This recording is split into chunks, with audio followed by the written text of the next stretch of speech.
يلا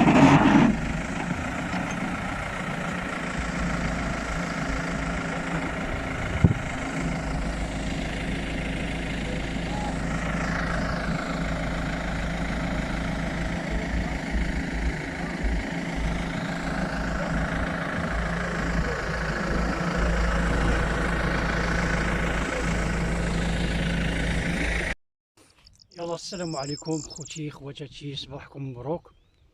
اليوم كنتواجدوا في قبيلة قبليين أيت البقال، واليوم بغينا نشاركوا معكم هذه الخريجة في هذه الصباحية الجميلة. كما كتشوفوا الطبيعة كي دايرة والجو جميل، وجينا مع شي ناس بغاو يباشروا واحد العمل، بغاو يحفروا شي طرونشيات هنايا في هذه المنطقة ديال قبيلة أيت البقال، في هذه الأرض هذه، باش يدوزوا الكوتا كوت.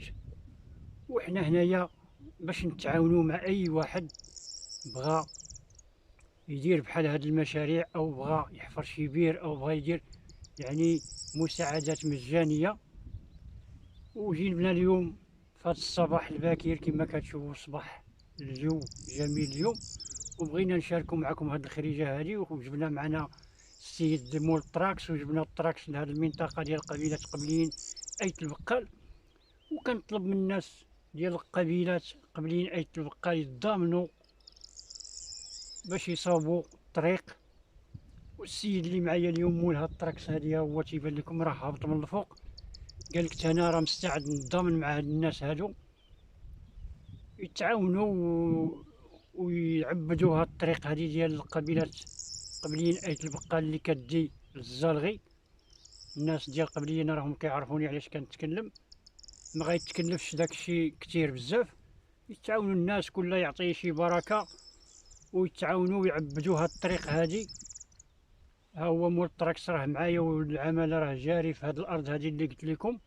قالك انا حتى انا نتعاون معاهم ونعبدوا هاد الطريق هادي، وتكون تعم يعني على الساكنه، ويستافدوا الناس، يبقاو يدوزوا هنا السيارات ويدوزوا كلشي. والناس اللي باغا تشري البلادات هنا في قبيله قبلين ايت البقال، راه البلادات راه الثمن مناسب في هاد المنطقه.